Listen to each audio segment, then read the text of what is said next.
Hola, soy Raúl Jeremías Soriano Gómez y te invito a escuchar esta explicación. Evangelio, lectura del Santo Evangelio según San Marcos, capítulo 9 del 30 al 37. En aquel tiempo, Jesús y sus discípulos se marcharon de la montaña y atravesaron Galilea. No quería que nadie se enterase por qué iba instruyendo a sus discípulos. Les decía: el Hijo del Hombre va a ser entregado en manos de los hombres y lo matarán, y después de muerto, a los 3 días resucitará. Pero no entendían aquello, y les daba miedo preguntarle. Llegaron a Cafarnaún, y una vez en casa les preguntó: ¿de qué discutéis por el camino? Ellos no contestaron, pues por el camino habían discutido quién era el más importante. Jesús se sentó, llamó a los 12 y les dijo: quien quiera ser el primero, que sea el último de todos y el servidor de todos. Y acercando a un niño, lo puso en medio de ellos, lo abrazó y les dijo: el que acoge a un niño como este en mi nombre, me acoge a mí. Y el que me acoge a mí, no me acoge a mí, sino al que me ha enviado. Esta es palabra de Dios. Honor y gloria a ti, Señor Jesús. Primera lectura del libro de Sabiduría, capítulo 2, el 12 y del 17 al 20. Se dijeron los impios: acechemos al justo, que nos resulta incómodo. Se opone a nuestras acciones, nos echa en cara nuestros pecados, nos reprende nuestra educación errada. Veamos si sus palabras son verdaderas, comprobando el desenlace de su vida. Si es el justo Hijo de Dios, lo auxiliará y lo librará del poder de sus enemigos. Lo someteremos a la prueba de la afrenta y la tortura, para comprobar su moderación y apreciar su paciencia. Lo condenaremos a muerte ignominiosa, pues dice que hay quien se ocupa de él. Esta es palabra de Dios. Te alabamos, Señor. Segunda lectura. Lectura de la carta del apóstol Santiago, capítulo 3, del 16 al 4, del 16 al 4 y el 3. Donde hay envidias y rivalidades, hay desorden y toda clase de males. La sabiduría que viene de arriba ante todo es pura, y además es amante de la paz, comprensiva, dócil, llena de misericordia y buenas obras, constante, sincera. Los que procuran la paz están sembrando la paz, y su fruto es la justicia. ¿De dónde proceden las guerras y las contiendas entre vosotros? ¿No es de vuestras pasiones que luchan en vuestros miembros? Codiciáis y no tenéis, matáis, ardéis en envidia y no alcanzáis nada, os combatís y os hacéis la guerra. No tenéis porque no pedís, pedís y no recibís, porque pedís mal, para dar satisfacción a vuestras pasiones. Esta es palabra de Dios. Te alabamos, Señor. En el Evangelio de Marcos, capítulo 9, del 30 al 37, nos vamos a introducir a uno de los mensajes que nuestro Señor Jesucristo nos hace hincapié a cada uno de nosotros cuando queremos ser el número uno, cuando queremos ser el primero, cuando sentimos que podemos ser el dirigente, el líder, el más rico, el más poderoso. Veamos aquí el mensaje no solamente doctrinal, sino una forma teológica para que podamos entender la profundidad del mensaje de este evangelio. Recordemos que Marcos es el evangelio que fue escrito en los años 60 y fue el primer evangelio que se escribió. También recordemos que Marcos fue condiscípulo de Pedro y Pablo, y que desafortunadamente el evangelio ha sido cercenado y no están todos los escritos ni los capítulos que deberíamos de tener de Marcos, ya que en su tiempo y forma y momento fueron aceptados solamente 16 capítulos. Veamos pues este evangelio, y como en todos los evangelios, la mayoría de ellos nos menciona que en aquel tiempo, en la época de nuestro Señor Jesucristo, Jesús y sus discípulos se marcharon de la montaña y atravesaron Galilea. Vemos cómo nuestro Señor Jesucristo está en la predicación continua a todas las regiones, a todas las razas, a toda la gente necesitada, a todas las personas, sean judías o no judías. pero nos menciona que no quería que nadie se enterase por qué iba instruyendo a sus discípulos. Si se daba la gente cuenta de que estaba haciendo una preferencia de enseñarle a sus discípulos, podrían decir que por qué tenía esos consentidos o por qué a ellos les estaba explicando la palabra de Dios de una manera más firme, más certera, más especial. Ahora nosotros sabemos porque los 12 discípulos formaron la primera asamblea, formaron la primera iglesia, a la que ahora denominamos los primeros apóstoles. Denominamos la iglesia de los apóstoles. La denominamos la iglesia de los cristianos porque vienen de Cristo. Y la denominamos la iglesia católica, la iglesia universal. Y bueno, pues estos 12 discípulos reciben una explicación más exhaustiva, más precisa, ya que ellos iban a formar parte de esos líderes, ya que iban a ser los primeros dirigentes. Y les decía, el Hijo del Hombre va a ser entregado en manos de los hombres, y lo matarán, y después de muerto, a los 3 días resucitará, pero no entendían aquello, y les daba miedo preguntar.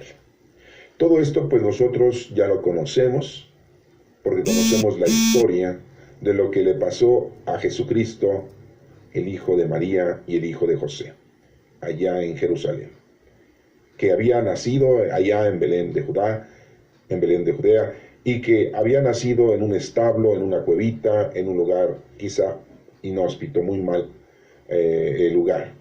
Y sabemos lo que le había ocurrido a nuestro Señor Jesucristo, conocemos la historia. Por lo tanto, a nosotros, si se nos informa que el Hijo del Hombre va a ser entregado, ya entendemos por qué se le llama el Hijo del Hombre, porque es el Hijo de Dios y ha nacido entre los hombres y ha venido a salvarnos. Y ha venido a salvarnos de nuestro pecado, del pecado tanto original como actual. Ya nuestro Señor Jesucristo murió por nuestros pecados. Lo que nos corresponde ahora hacer es nuestro trabajo, las obras que el Señor quiere que llevemos a cabo por medio de los dones del Espíritu Santo, ya que el Espíritu Santo ya vino a todos nosotros y ya tenemos ese poder dentro de nosotros. Y Él quiere que nos pongamos a trabajar y hagamos obras de caridad, espirituales y corporales. El Espíritu Santo es la fuerza divina, es el Espíritu de Dios que habita dentro de nosotros desde que fuimos bautizados. Y si no estás bautizado, de todas maneras, de una forma normal, tienes el Espíritu Santo del Señor. Y que ya no eres creación de Dios, ahora eres hijo de Dios por el hecho de que nuestro Señor Jesucristo nos ha hecho hijos de Dios y coherederos de su gloria, por la salvación que nos trajo nuestro Señor Jesucristo. El Espíritu Santo llegó 50 días después de la resurrección de nuestro Señor Jesucristo, en esa fiesta que los judíos le dicen Pentecostés, Pente 50, Costés cosechas. Pentecostés para nosotros, los cristianos y católicos, son 50 días después de la resurrección de nuestro Señor Jesucristo. Y que llegó el Espíritu Santo a todos los discípulos en formas de lenguas, de fuego, y cayó sobre la cabeza de cada uno de los discípulos, de los apóstoles, de toda la gente que estaba reunida en ese entonces. Por lo tanto, el Espíritu Santo ya vive en nosotros, ya tenemos los dones.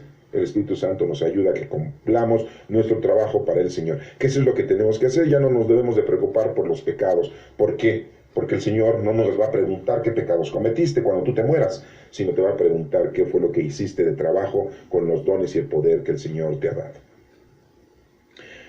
De esta forma se nos instruye a nosotros en la actualidad, al igual que a los discípulos, a los 12 apóstoles, los instruye nuestro Señor Jesucristo de una manera más efímera, más concreta, más explícita. Y no quería que la demás gente se diera cuenta de esto, porque iban a empezar a tener mala conducta, malos pensamientos, e iban a tener una condición equívoca en el resolutivo del mensaje doctrinal que el Señor les estaba dando a toda la gente en general. Y aparte porque los discípulos los tenían que educar de una manera explícita, ya que iban a ser los nuevos dirigentes, no exactamente de esta iglesia o de la nueva iglesia, sino de los predicadores que iba a dejar nuestro Señor en el mundo para que conociéramos a Dios, lo amáramos y lo sirviéramos, para que le diera plenitud a la palabra de Dios. Recordemos que nuestro Señor Jesucristo vino a darle plenitud a la palabra de Dios escrita ya en el Antiguo Testamento.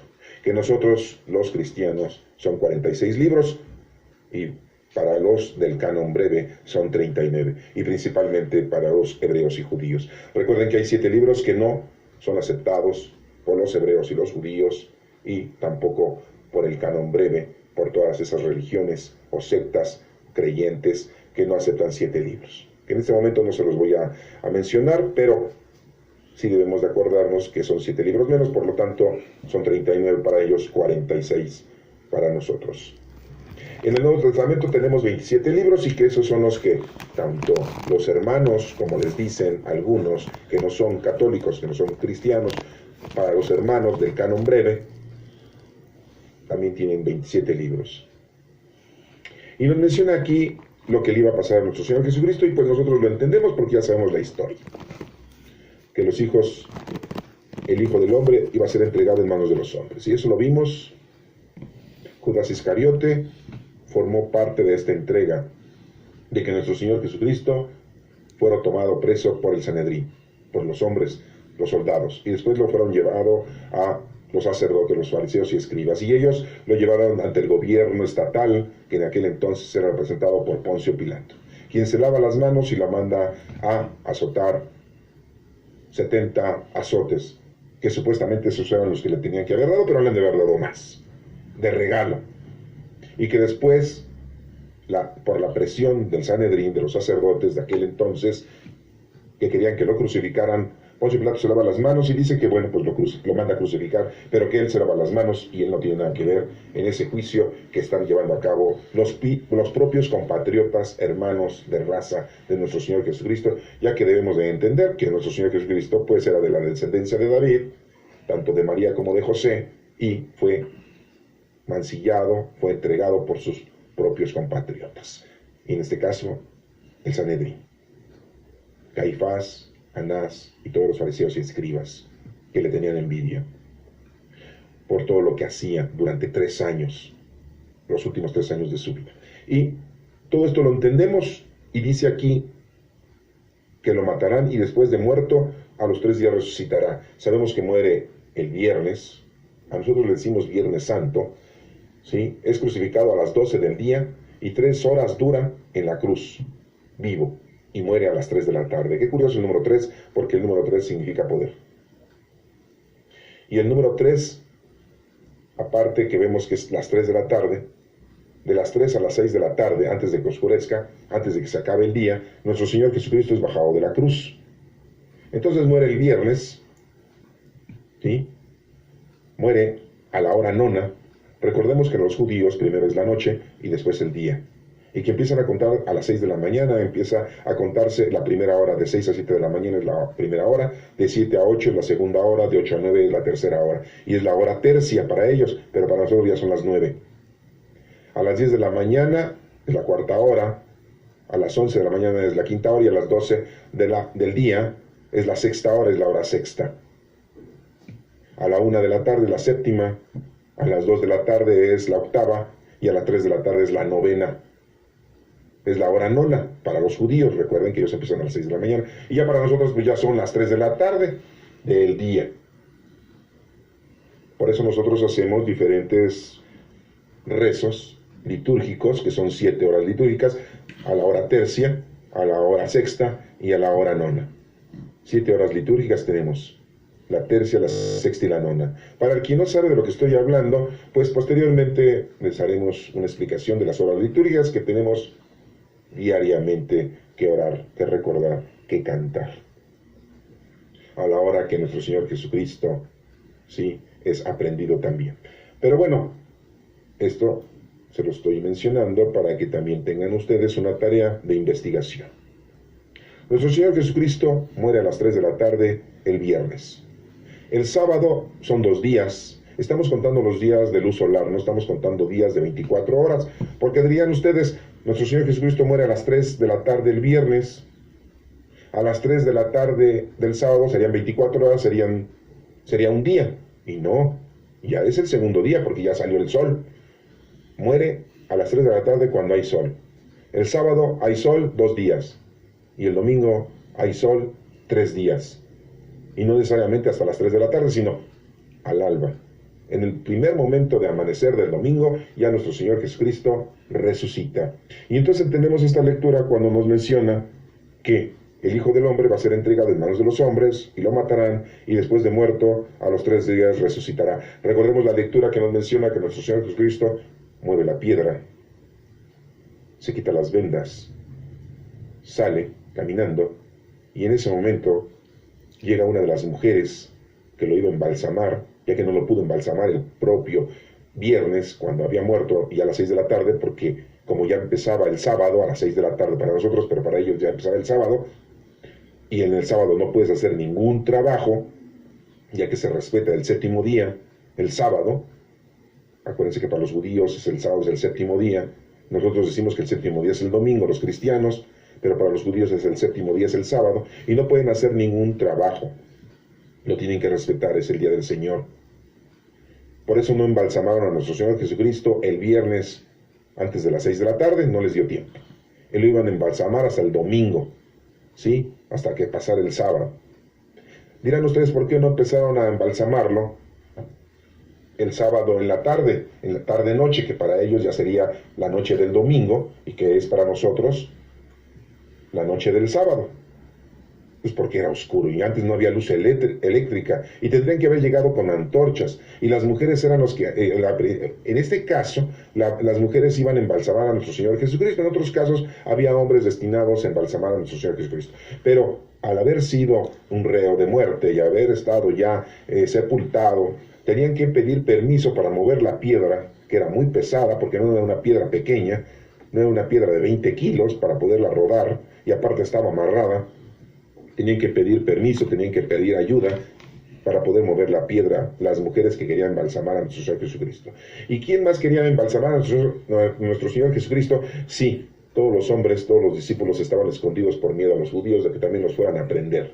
Y toda aquella persona que se quisiera comprometer a ayudar a nuestro Señor Jesucristo, pues también iba a ser aprendido. Si antes José de Arimatea, siendo una personalidad dentro del Sanedrín y teniendo dinero, fue quien le regala a nuestro Señor Jesucristo su sepultura para que la ocupe 3 días, porque nada más le ocupó 3 días, se la rentó 3 días, nada más, no más. 3 días solamente José de Arimatea le prestó a nuestro Señor Jesucristo su tumba, que él había construido para él, pero al final de cuentas quien la estrenó fue nuestro Señor Jesucristo. Y que pues la abandonó nuestro Señor Jesucristo el domingo al amanecer, y se encuentra a la mujer y resucita. Y tiene una conversación con esa mujer, y le dice que vaya, que le diga a sus amigos, a sus discípulos, a sus hermanos, a sus apóstoles, que él ha resucitado. Y esta mujer corre y le dice a los discípulos lo que había visto, que había hablado con nuestro Señor Jesucristo, y la mayoría de los discípulos y apóstoles no creen, excepto Pedro, que dice, ya nuestro Señor Jesucristo lo había mencionado, que iba a resucitar al 3er día. ¿Y cuándo lo había dicho nuestro Señor Jesucristo? ¿Por qué se acordó Pedro? Pues porque en esta lectura que estamos viendo ahorita fue cuando se los comunicó a los discípulos. Y esta lectura se le quedó muy grabada a Pedro. Recordemos que Marcos no era discípulo ni apóstol de nuestro Señor Jesucristo, por lo tanto lo que está contando aquí se lo contaron a él. No lo vivió él en carne propia, pero Pedro sí lo vivió en carne propia. Mateo también, uno de los evangelistas, Juan también, otro de los evangelistas. Lucas tuvo que tomar información para saber que nuestro Señor Jesucristo, qué es lo que había hecho. Pero aquí nos estamos dando cuenta que este pasaje bíblico, esta lectura se cumple, ya que Pedro se acuerda de lo que nuestro Señor Jesucristo les había dicho, que iba a resucitar al 3er día, lo está diciendo aquí Marcos.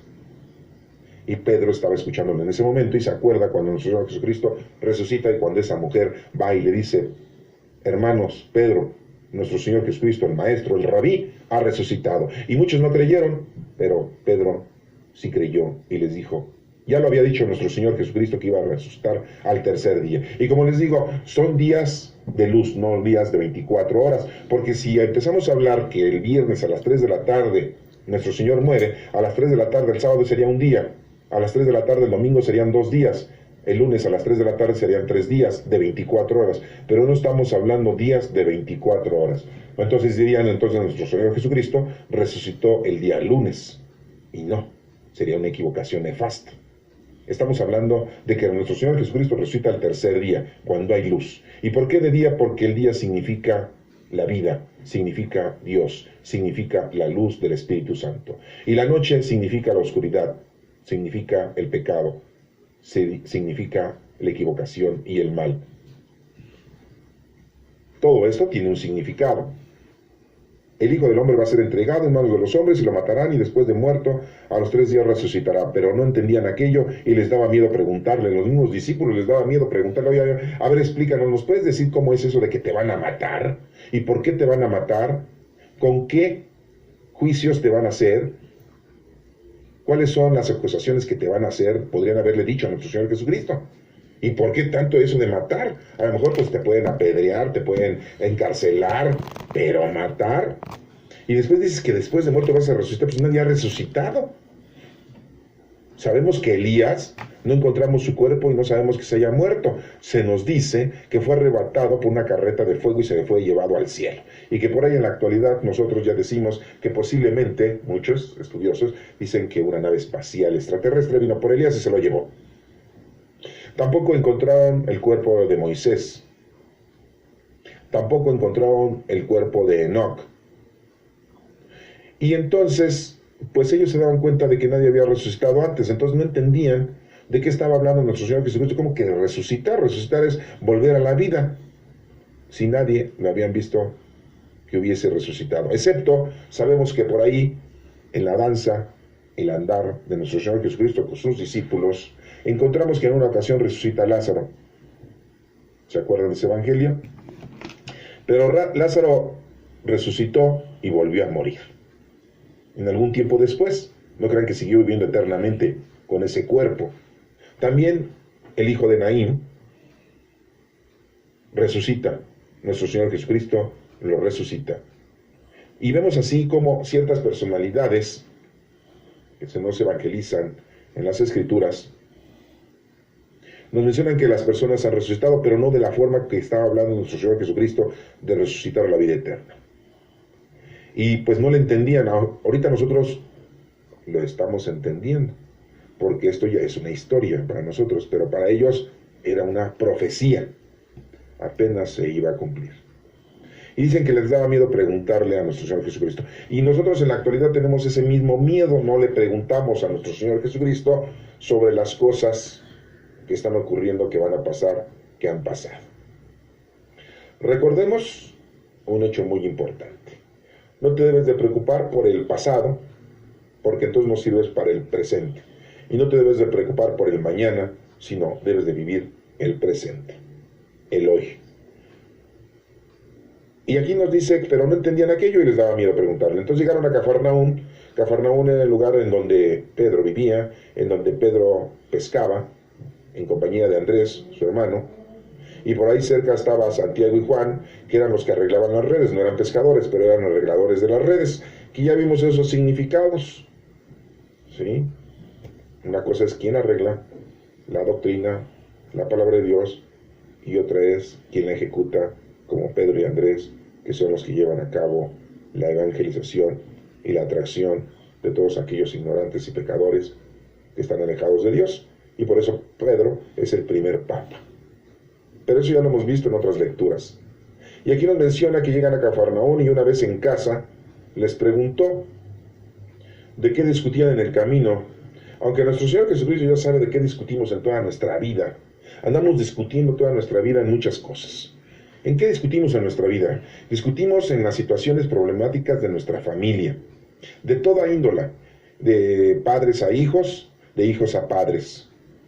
De esposos, de esposo a esposa, de esposa a esposo, de hermanos, de hermanas, de abuelos, de nietos. Empezamos a tener una discusión durante toda nuestra vida por asuntos familiares, por diferente tipo de pensar, diferente ideología, diferente conducta, diferente personalidad.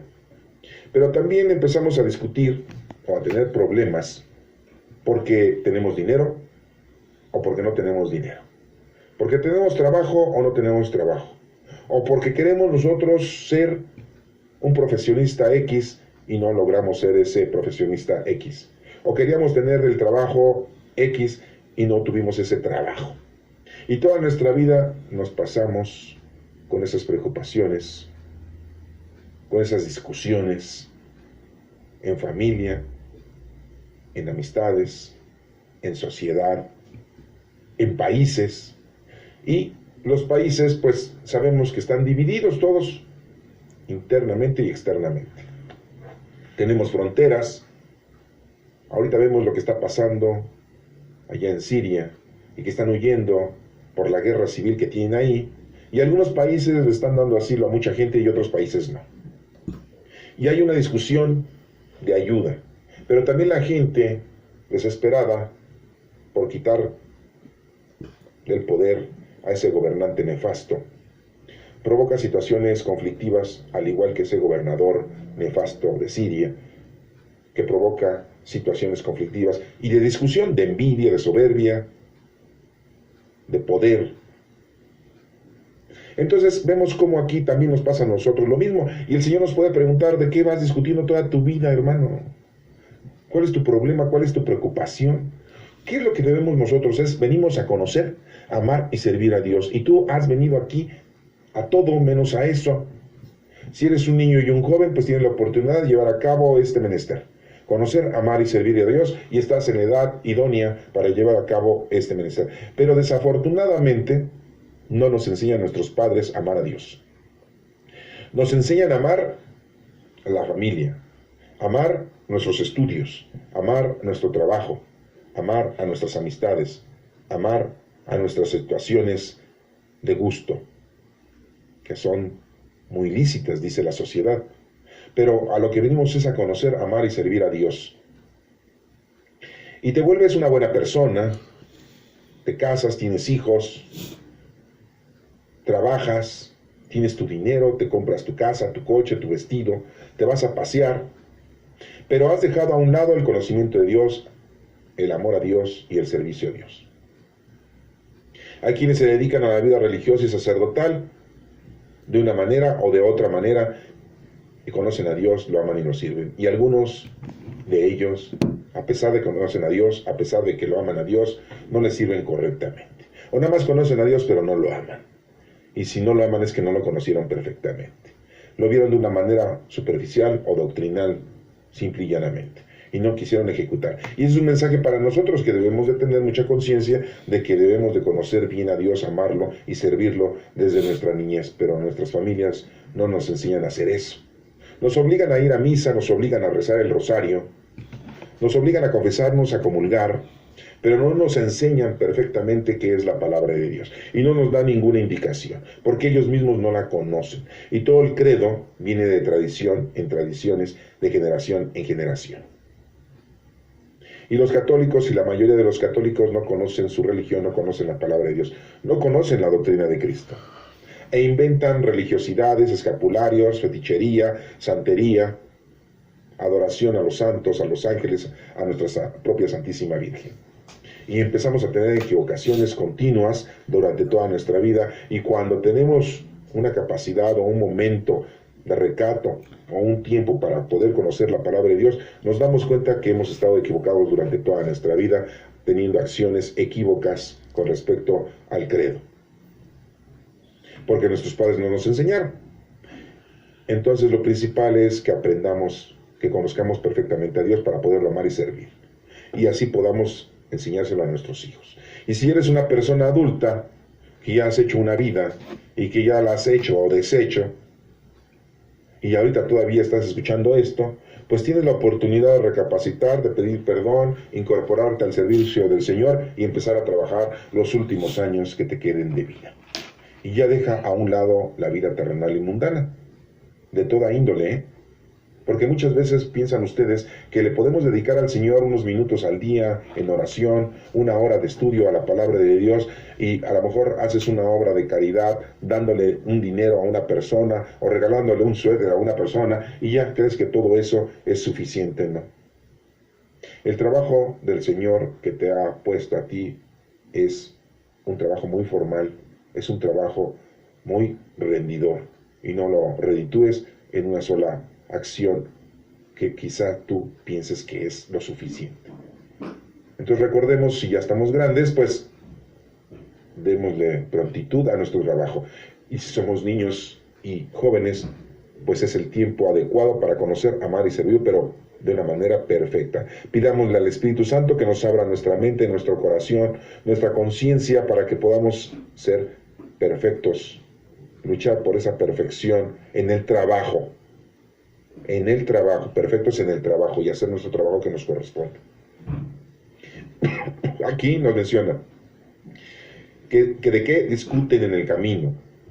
Ellos no contestaron, pues lógico, les daba vergüenza y pena, así nos da a nosotros pena y vergüenza de contestarle al Señor: ¿qué has hecho toda tu vida? ¿Cuántos años tienes? 10, 15, 20, 25, 30, 35, 40, 40, 50, 50, 60 años, 70, 80 años. A ver, ¿de qué has discutido toda tu vida?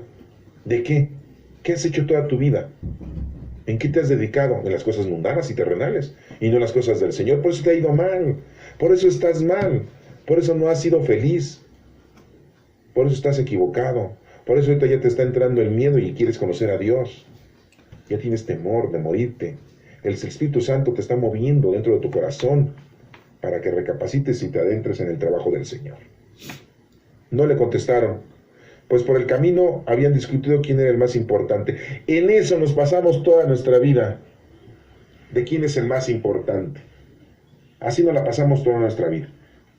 Nos pasamos nuestra vida pensando quién es el más importante, quién es el más idóneo, y que yo tengo la mejor carrera, que yo tengo el mejor puesto, que yo tengo mejor dinero, que estoy viviendo mejor que el hermano, que el primo, que el papá, que la mamá, que el sobrino, que la sobrina, y hacemos una competencia en nuestra propia familia, hacemos una competencia en nuestro propio vecindario, en nuestra propia sociedad.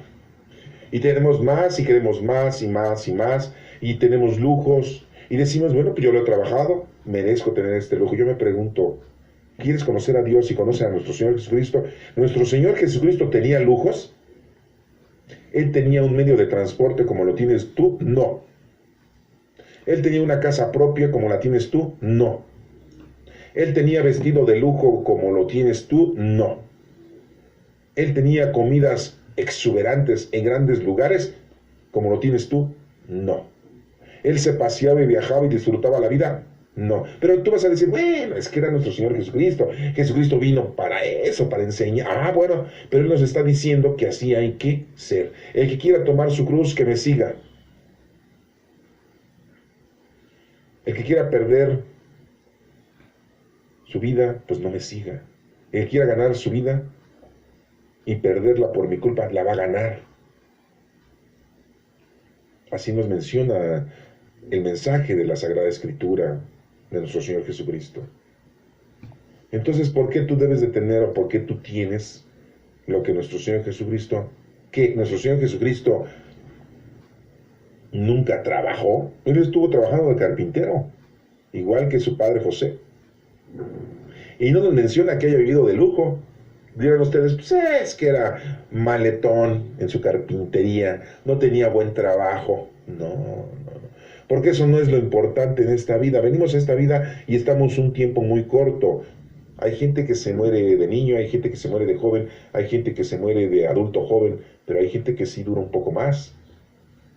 Hay gente que no llega a los 20, 30 años. Su vida fue muy corta.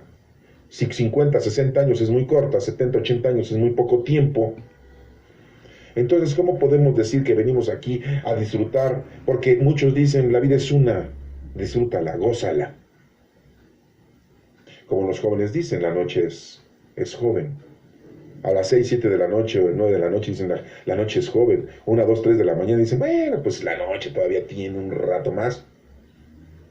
Pero no venimos a eso. Y hemos desperdiciado toda nuestra vida en las cosas del mundo. Y no digo los delincuentes, ni los rateros, ni los bandidos, ni los malhechores. Estoy hablando de la gente bien, como dicen entre comillas, la gente bien, que trabaja honestamente, estudia honestamente, tiene una bonita familia y tiene todo porque se ha dedicado a su trabajo honradamente. Pues también estamos mal, porque a lo que venimos es a conocer, amar y servir a Dios. ¿En qué momento empezaste a conocer a Dios, amar a Dios y servir a Dios? ¿A qué edad? ¿A los 10, a los 15? ¿Ya llevas bastante tiempo? ¿A los 20? ¿A los 30? ¿Ya llevas un poco de tiempo? ¿O apenas lo estás tú conociendo, amando y sirviendo a Dios? Apenas. Oye, entonces te das cuenta que la situación no es como para presumir. hemos pasado esta vida discutiendo sobre quién es el más importante. Y a veces tú te sientes el más importante. Jesús se sentó, llamó a los 12 íntegros, También estaba Judas Iscariote, también lo estaba evangelizando. Y muchos de nosotros nos pasa lo mismo. Conocemos a Dios, lo amamos y lo servimos, y a la mera hora, como Judas Iscariote, tenemos errores y nos tratamos de ahorcar. Aunque Judas Iscariote se trató de ahorcar y no murió ahorcado, pero cometió el error de tomar esa decisión. Debió haberse arrepentido, debió haber pedido perdón a Dios y debió de ponerse a trabajar al doble, marchas dobles, ¿sí? Pero no lo hizo. Y así pasa a muchos de nosotros en la vida. Nos rajamos, nos echamos para atrás. Y eso es suicidarse, es tratarse de suicidar. Aquí llama a los 12 y les dice: quien quiera ser el primero, que sea el último de todos y el servidor de todos. O sea, si tú quieres ser verdaderamente catalogado como una buena persona ante Dios, no ante los hombres, ante Dios tienes que ponerte a servir a todos los demás, a todos tienes que ponerte a servir. Y eso es un premio y un regalo que Dios te va a dar a ti. No es para que quedes bien con la gente, ni que tampoco te sientas tú también muy importante y digas: yo les sirvo a todos y véanme, yo siempre les estoy ayudando, yo siempre les estoy dando, yo siempre hago caridad, yo siempre doy casa, vestido y sustento, yo visito a los enfermos, yo visito a los ancianos, ayudo y hago aquí y allá, evangelizo y llevo la palabra de Dios, hago mis horas litúrgicas, hago mi santo rosario, voy a misa, me confieso, comulgo, le pido a Dios y siempre estoy en las cosas del Señor. O sea, alábenme. No. Esto quiere decir que el que quiera ser primero tiene que ser el último y servidor de todos. Tienes que ponerte a servir a todos los demás, pero el único que te va a reconocer este trabajo es Dios. Si te lo está reconociendo la demás gente, estás equivocado. Porque dice el Evangelio por ahí: lo que haga tu mano derecha no se dé cuenta la izquierda. O viceversa. Entonces tienes que hacerlo en secreto, a escondidas, que nadie lo sepa. Las obras de caridad no se deben de presumir, no deben de resaltar. Las haces y se acabó. Se acaba ahí ese trabajo. Y acercando a un niño dice: ¿por qué un niño? Porque empieza a vivir. Y desde un niño le tienes que dar el conocimiento de Dios para que lo ame y lo sirva. Lo puso en medio de ellos, lo abrazó y les dijo: le está demostrando que a los niños hay que darles amor. Hay que darles educación. Hay que darles conocimiento de Dios. ¿Lo hicieron contigo? ¿Lo han hecho contigo? ¡Qué bueno! ¿No lo hicieron contigo? ¿Por qué? ¿Porque tus padres no estaban preparados para darte conocimiento de Dios? ¿Y nada más te obligaban a que continuaras con una tradición nefasta de ser católico mochilón? ¿Y nunca te explicaron? ¿Y le vas a echar la culpa a ese suceso? Y ahorita que estás conociendo a Dios, porque el Señor te ha buscado, te ha encontrado y te ha dicho: ya, detente, ya párale. Ya es tiempo de que conozcas la verdad, que me conozcas a mí. Ya es tiempo de que te pongas a trabajar, a hacer obras, ayudar a los demás. Por eso aquí acerca a un niño, lo pone en medio de ellos, lo abraza y les dice: el que recibe a un niño como este en mi nombre, me recibe a mí. Pues sí. Y el que me recibe a mí, no me recibe a mí, sino el que me ha enviado. O sea, que nuestro Señor Jesucristo dice: hay que hacer el bien principalmente a los niños, a ellos, y hay que educarlos a ellos. Y no estás recibiendo a nuestro Señor Jesucristo, estás recibiendo a Dios. Estás haciendo todo para que nuestro Padre Dios te lo reconozca, te lo tome en cuenta, ya que Él es el que te va a dar el reconocimiento. No la gente. No esperes el reconocimiento de nadie mundanamente hablando. Tienes que esperar el reconocimiento de nuestro Padre Dios. Y tienes que empezar con los niños. Si tienes hijos, edúcalos, darles el conocimiento de Dios. Si tú no conoces a Dios, prepárate para que se los puedas dar. Si tienes nietos, ayúdalos. Si tienes sobrinos, ayúdalos a que conozcan a Dios. Si tienes hermanitos, ayúdalos. Si a ti todo te lo dieron el conocimiento de Dios cuando eras niño y ahorita ya lo conoces, pues ese es tu trabajo. Empieza con los niños. Recibir a los niños con amor, con agrado, con educación, para que el día de mañana ellos verdaderamente transmitan la palabra de Dios a los demás. Y entonces este Evangelio de Marcos, capítulo 9, del 30 al 37, nos está diciendo el formato de conocer, amar y servir a Dios. No hay que ser el primero en las cosas del mundo, hay que ser el primero en las cosas de Dios. Por lo tanto, tienes que ponerte a trabajar y hacer obras de caridad a los demás. Y que nadie lo sepa, porque el que te va a reconocer ese trabajo es nuestro Padre Dios. En el libro de la sabiduría lo estamos viendo así. Este es uno de los libros que no tienen los del canon breve, que no tienen los judíos, que no tienen los hebreos. ¿Por qué no lo tienen los judíos y los hebreos? Porque dicen que está escrito en otro idioma cuando ellos fueron exiliados y que el rey Ciro los liberó. Esa es otra historia. Pero hago hincapié de que este es uno de los libros que fueron escritos fuera del territorio de los hebreos y que fue escrito en otro idioma, en griego. Dicen por ahí que en griego, pero no fue escrito en hebreo. Por lo tanto, los hebreos dicen que al no estar escrito en su idioma, pues que entonces no tiene validad, es inválido. Es uno de los 7 libros que no tienen los judíos, y es uno de los 7 libros que el canon breve de algunas iglesias cristianas tampoco lo aceptan. Nosotros los católicos lo aceptamos porque miren lo que dice. Se dijeron los malos, los pecadores, vamos a acechar al justo, que nos resulta incómodo. Pues sí, eso le pasó a nuestro Señor Jesucristo. ¿Por qué los fariseos y escribas le tenían mala actitud a nuestro Señor Jesucristo? Pues porque le tenían incomodidad, les estaba echando en cara sus malas actitudes, no estaban predicando la palabra, no estaban llevando a cabo la palabra de Dios, sino que ya estaban metidos nada más en política como en la actualidad, nada más estaban metidos en las cosas mundanas y terrenales y económicas como en la actualidad, nada más se dedicaban a las cosas de placer como en la actualidad, ¿sí? Los sacerdotes, fariseos y escribas, pues se daban la vida de lujo, a pesar de que eran un pueblo que los habían llevado a un extremo, porque los tenían prisioneros, habían sido conquistados. Pues los fariseos y escribas, por ser la iglesia judaica en el tiempo de nuestro Señor Jesucristo, tenían privilegios, tenían grandes oportunidades de vivir de una manera de lujo, de una manera de gusto, porque estaban asociados con el gobierno.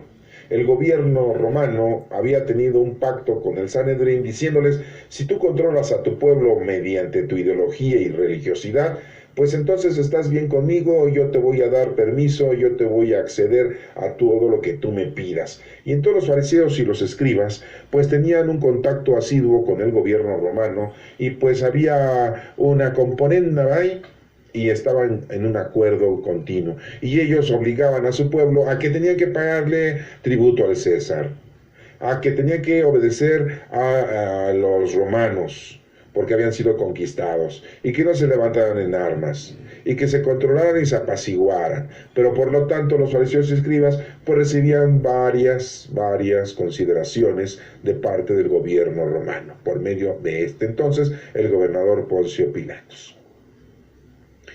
Y bueno, no voy a mencionar todos esos beneficios que tenían los fariseos y escribas, porque son los mismos beneficios que tienen ahora la iglesia, los sacerdotes, los presbíteros, los pastores en nuestra actual iglesia, que viven muy, pero muy bien. Viven mejor que muchos que de nosotros. Traen unos carrazos, viven unas comilonas exuberantes, tienen buen dinero, se visten muy bien, lo que nuestro Señor Jesucristo nunca tuvo. Y es el creador de esta doctrina, que ellos la han llevado a la destrucción, que han cambiado todo el formato, ¿verdad? Pero bueno, no vamos a criticar eso, solamente estamos aquí diciendo que los pecadores dicen: vamos a acechar al justo, pues lo acecharon a nuestro Señor Jesucristo, les resultaba incómodo, se opone a nuestras acciones, nos echa en cara nuestros pecados. Pues, ¿se acuerdan de todo eso que nuestro Señor Jesucristo pues les echaba en cara sus pecados, sus malas actitudes a aquellas personas como los fariseos y escribas? Nos reprende nuestra educación errada, Pues sí, pero se está diciendo, estás equivocado, arrepiéntete, lo mismo decía Juan el Bautista, arrepiéntanse de sus pecados, conviértanse al Señor. Y le gritaba a Herodes, esa mujer con la que vives no puede ser tu mujer porque es la mujer de tu hermano. Y hasta que no se muera tu hermano no puede ser tu mujer. Por lo tanto estás cometiendo adulterio, estás cometiendo el pecado. Veamos si sus palabras son verdaderas. Y andaban acosando a nuestro Señor Jesucristo y siempre andaban viendo a ver si se equivocaba en algo. Comprobando el desenlace de su vida. Querían ver si verdaderamente lo que hablaba y decía, así se comportaba. Si es el justo Hijo de Dios, lo auxiliará y lo librará del poder de sus enemigos. ¿Sí? Lo someteremos a la prueba de la afrenta y la tortura. Vemos cómo nuestro Señor Jesucristo fue enjuiciado, lo golpearon, le preguntaron, ¿es verdad que tú eres el Hijo de Dios? Y él dijo, tú lo has dicho, yo soy, a eso he venido, a traer la verdad. Y se rasgó las vestiduras Caifás en símbolo o en signo de muerte. Este es un reo de muerte porque nadie se puede proclamar Hijo de Dios. Fíjense, y ahora en la actualidad pues todos nos mencionamos que somos hijos de Dios. ¿Y a poco nos matan? Pues no. Pero nuestro Señor Jesucristo fue el primero que dijo, yo soy hijo de Dios, y Él nos regaló esa gran virtud, ese gran don de ser hijos de Dios y herederos de su gloria. Y los judíos pues no podían aceptar que alguien se proclamara hijo de Dios, y por lo tanto Caifás se rompe las vestiduras en signo de que ese hombre que acaba de decir eso, que en este caso era nuestro Señor Jesucristo, pues iba a ser muerto porque iba a ser condenado, ya que se había proclamado al Hijo de Dios. Pues sí, si era el Hijo de Dios tenía que decir la verdad, para comprobar su moderación y apreciar su paciencia. Lo condenaremos a muerte ignominiosa, dice. Y sí, pues lo condenaron a muerte y una muerte de cruz, porque esa era la muerte que en ese entonces se llevaba a cabo en ese país, en ese lugar, la crucifixión. También los mandaban matar con lanzas, también les cortaban la cabeza, también los mataban a pedradas, con piedras, pero a nuestro Señor Jesucristo lo mandaron a crucificar. ¿Sí? A Pablo le cortaron la cabeza, a Pedro lo crucificaron de cabeza, a Andrés lo crucificaron también, pero de una forma distinta, no en una forma de cruz, sino de tache, que por eso le dicen la cruz de San Andrés. Pues dice que hay quien se ocupa de él. Pues sí, las Escrituras decían que nuestro Señor Jesucristo, el Hijo de Dios, cuando viniera, nuestro Padre Dios lo iba a asistir, lo iba a ayudar. Y pues lo vimos que lo ayudó y lo asistió todo el tiempo, los 33 años que vivió nuestro Señor Jesucristo. Nuestro Señor Jesucristo en la cruz dijo, perdónalos porque no saben lo que hacen en la cruz. Está pidiendo perdón por nosotros. Y no está reclamándole a nuestro Padre Dios, oye, ¿por qué me dejaste? ¿Por qué me abandonaste?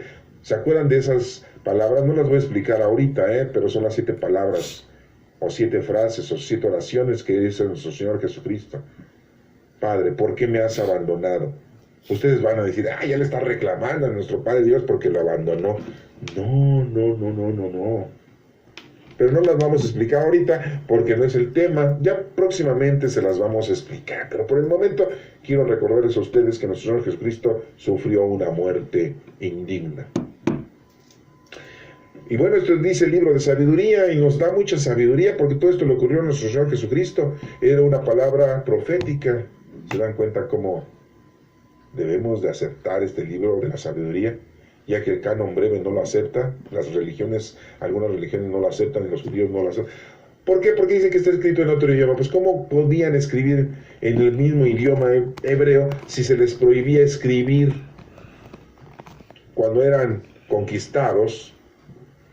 Se les prohibió en Babilonia, se les prohibió, porque el pueblo hebreo, aparte de haber sido conquistado o esclavizado en Egipto, también estuvo en Babilonia, hasta que fue liberado por el rey Ciro. Y cuando estaban ahí, pues no podían escribir en hebreo. Tenían que escribir en el idioma babilónico o en el idioma en el país que se encontraban.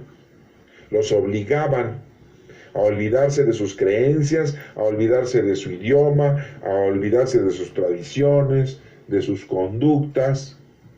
Porque el pueblo conquistador decía que todo pueblo que llegara con ellos tenía que hacer lo mismo que ellos. Tener dioses paganos.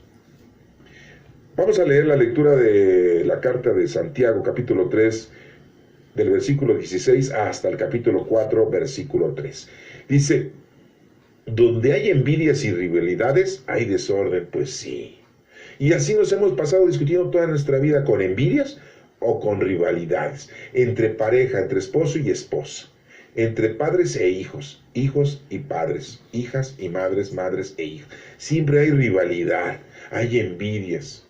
Que mi hermano tiene más, que mi hermana tiene más, que mi papá tiene más, que mi hermano el pequeño tuvo más y yo que estoy más grande tengo menos, y hay envidias y hay rivalidades, pues eso provoca desorden y toda clase de males, dice aquí la lectura de Santiago.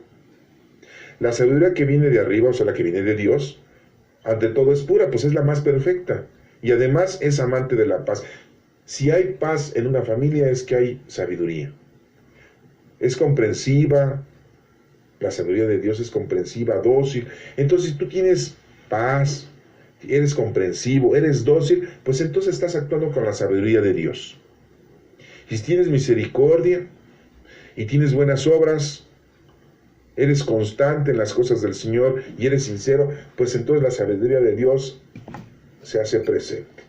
¿Te das cuenta que nos está invitando Santiago a que nos pongamos a trabajar como en el Evangelio? Porque toda nuestra vida nos pasamos discutiendo quién es el más importante, como lo acabamos de ver aquí en el libro de sabiduría, que nos lleva al desorden y que nos lleva al pecado. Y nos sigue diciendo aquí, los que procuran la paz están sembrando paz, y su fruto es la justicia. ¿De dónde proceden las guerras y las contiendas entre vosotros? ¿De dónde procede eso? Pues de la avaricia, de la envidia, de la soberbia, del poder, del dinero. Hay gobernantes que no quieren dejar el gobierno y son 6 años y quieren 12 y ya dijeron que se van a quedar eternamente. Se engolosinan con el poder. Y entonces hay problemas, hay guerras. De país en país, ahí tenemos Corea del Norte con Corea del Sur, están divididos todavía en este 2015. Ya las Alemanias ya se unieron, gracias a Dios. Y a los instrumentos que usó Dios por medio de hombres que lucharon para que eso se acabara. Ya en la actualidad parece que ya se están tomando oportunidades para que Cuba y Estados Unidos pues regresen a unas relaciones diplomáticas. Y que ya no haya esa división entre gentes. ¿Cuánta gente, familiares que viven en Miami, en Estados Unidos, no han visto a sus familiares que están en Cuba durante años? Y así continuamente. Y bueno, todavía tenemos países, como les acabo de mencionar, Corea del Norte y Corea del Sur, que están divididos. Y nos menciona aquí la carta de Santiago, ¿de dónde proceden las guerras y las contiendas entre vosotros? No es de vuestras pasiones, pues nos apasionamos por el poder, por el dinero, por las cosas mundanas y terrenales, que luchan en nuestros miembros, dice. Codiciáis y no tenéis. Matáis, ardéis en envidia y no alcanzáis nada. Pues sí, porque si tenemos nosotros envidia, y creemos que podemos hacer con esa envidia un logro, pues estamos equivocados, no vamos a llegar a ningún lado. Matamos, no tenemos, codiciamos, puros males, puros males. ¿Sí? Dice, combatís o os hacéis la guerra. Pues sí, pues tenemos envidia y empezamos a hacerle la guerra al otro, ¿no? Tenemos problemas con nuestros propios familiares. Dice, no tenéis porque no pedéis, dice aquí. Pides y no recibes, porque pides mal. Le pides a Dios tonterías y estupidez. Le pides dinero, pues ¿cómo? A Dios no le interesa el dinero, y mucho menos que lo tengas tú porque te vas a pervertir. ¿Sí? Le pides salud, le pides belleza, que nunca envejezcas. Pues no inventes. El Señor nunca te va a mandar una linda primavera toda la vida, ni una juventud toda la vida. Le pedimos al Señor poder, le pedimos un puesto, le pedimos un gran trabajo para ganar dinero. O sea, todo se reduce en el dinero. Todos, la discusión es quién es el más importante, lo que acabamos de ver en el Evangelio, con los discípulos que andaban discutiendo quién era el más importante. Ahí, imagínense la discusión entre los discípulos. Pedro le decía, oye, yo soy el líder, yo soy el dirigente, me tienen que hacer caso, a mí hasta el nombre me cambió, yo me llamaba Simón y ya Jesucristo, pues soy su consentido, me dijo Pedro, me dice Pedrito. ¿Y qué le decía Juan? No, yo soy el más consentido del Señor, soy el más chavo, tengo 14 años, soy el más jovencito, él siempre anda hablando que los niños y que los jóvenes, y yo soy su consentido, él siempre me anda diciendo las cosas. ¿Qué diría Judas Iscariote? La manga, hermanitos, compañeros, apóstoles, discípulos en la cristiandad, yo soy el más efectivo, porque el Señor confía en mí, a mí me dejó la bolsa del dinero, de todas las limosnas, de todo lo que nos regala la gente, yo soy el que manejo el dinero, yo traigo la bolsa del dinero, y aparece, yo soy el efectivo para el Señor, ¿se dan cuenta? ¿Y qué dirían los primos de nuestro Señor Jesucristo? Judas Tadeo, y qué diría Santiago el Menor, ¿qué dirían ellos? Oye, pues nosotros somos de su raza, somos de su gente, somos sus familiares, a nosotros nos tiene mejor aprecio, y andaban discutiendo, esas eran las discusiones de ellos, de que quién quiere más a Dios, y por qué se tiene casa y yo no, por qué se tiene dinero y yo no, por qué ese sí logró un gran puesto y yo no. Señor, ayúdame, dame cosas materiales y mundanas, pedimos puras estupidez. Por eso dice aquí el libro o la carta de Santiago, piden mal, ¿sí? Piden y no reciben, pues porque piden mal, para dar satisfacción a sus pasiones, a sus cosas mundanas y terrenales. ¿Se dan cuenta? El Señor sabe lo que necesitas y no te va a dar más, ni te va a dar menos. No te va a exigir más, ni te va a exigir menos. El Señor sabe lo que necesitas. Por lo tanto, no te preocupes por eso. En otro evangelio dice que todo eso va a ser dado por añadidura. Tú te tienes de preocupar por conocer, amar y servir a Dios, hacer obras de caridad a los demás, corporales y espirituales. Eso es lo que tienes que hacer. ¿Cuál es el don que tienes? Ese es el don que debes de poner a trabajar. Si tienes el don de la paciencia, pues ponte a trabajar con la paciencia. ¿Que tienes el don de curación? Pues ponte a trabajar con ese don de curación para los demás. ¿Que tienes el don de consejo? Pues darle consejo a los demás. ¿Que tienes el don de la predicación, el don de la evangelización? Pues evangeliza a los demás. ¿Que tienes el don de acompañamiento? Pues acompaña a los demás. ¿Que tienes el don, sí, para poder ayudar a los niños, para poder ayudar a los ancianos, para poder ayudar a los hermanos enfermos? Pues ponte a trabajar. ¿Que tienes el don de inteligencia? Pues aplica tu inteligencia para ayudar a los demás. ¿Que tienes el don de sabiduría? Pues ayuda a los demás con esa sabiduría que tienes de concretar, de dar resolutivos, de llevar a cabo una situación óptima para esas personas, ¿sí? Que tiene la facilidad de memorización, que tiene la facilidad de lenguaje, pues esos dones tienes que ponerlos a trabajar a los demás. Y no para las cosas nefastas del mundo, el demonio y la carne, que son los tres enemigos del alma, el mundo, todo lo que hay en el mundo, el demonio, que es un espíritu maligno que vaga por el mundo, y la carne, pues tu cuerpo, que esa es la carne, tus 5 sentidos, que ya hemos hablado de eso. Pues vean aquí entonces estas lecturas, nos está invitando el Señor a que nos pongamos a trabajar y que no estemos pensando quién es el efectivo. Después nos va, ¿quién es el mejor santito? ¿Pedro? ¿Santiago? ¿Juan? ¿Pablo? ¿Marcos? ¿San Charbel? ¿Judas Tadeo? ¿Quién es la virgen más importante? ¿La de los dolores, por el dolor que tenía? ¿La de Fátima? ¿La del Santo Rosario? ¿La del Carmen? La Virgen de Medjugorje. Y empezamos a... La Virgen de Guadalupe, la Reina de América, los mexicanos, ¿sí? No. Y empezamos nosotros a perder el tiempo en estupideces. ¿Qué dice el Salmo responsorial? El Señor sostiene mi vida. Pues sí, ¿quién más la va a sostener? El día que Dios diga ya tan, así estés muy sano y te hayas cuidado toda la vida y estés muy joven y muy bello y muy bella. Si el Señor dice hasta aquí, muchos de ahorita que estamos en este día, en esta noche, mañana ya no vamos a amanecer. Se nos acabó el tiempo, tan. Y ya, se detuvo el reloj. Entonces vivamos el día de hoy y démosle gracias al Señor por la oportunidad que nos da de estar con Él. Oh Dios, sálvame por tu nombre, dice el Salmo responsorial. Sal por mí con tu poder. Pues sí, lo que le pedimos, su poder, que es el Espíritu Santo. Oh Dios, escucha mis súplicas. Sí nos escucha nuestro Señor. Atiende a mis palabras. Claro que así atiende a nuestras palabras nuestro Señor. Porque unos insolentes se alzan contra mí. Pues sí. Si tienes tú la palabra de Dios, el comportamiento que Dios te está exigiendo, pues vas a encontrar problemas, ¿eh? No creas que toda la gente te va a escuchar, toda la gente te va a aceptar, vas a hacer obras de caridad y hasta te van a reclamar, vas a hacer el bien a los demás y te lo van a reprochar, ¿eh? Y más si eres en tu casa, porque nadie es profeta en su tierra. Y hombres violentos me persiguen a muerte, sin tener presente a Dios. Sí, ¿cuántos delincuentes no le temen a Dios? No les importa.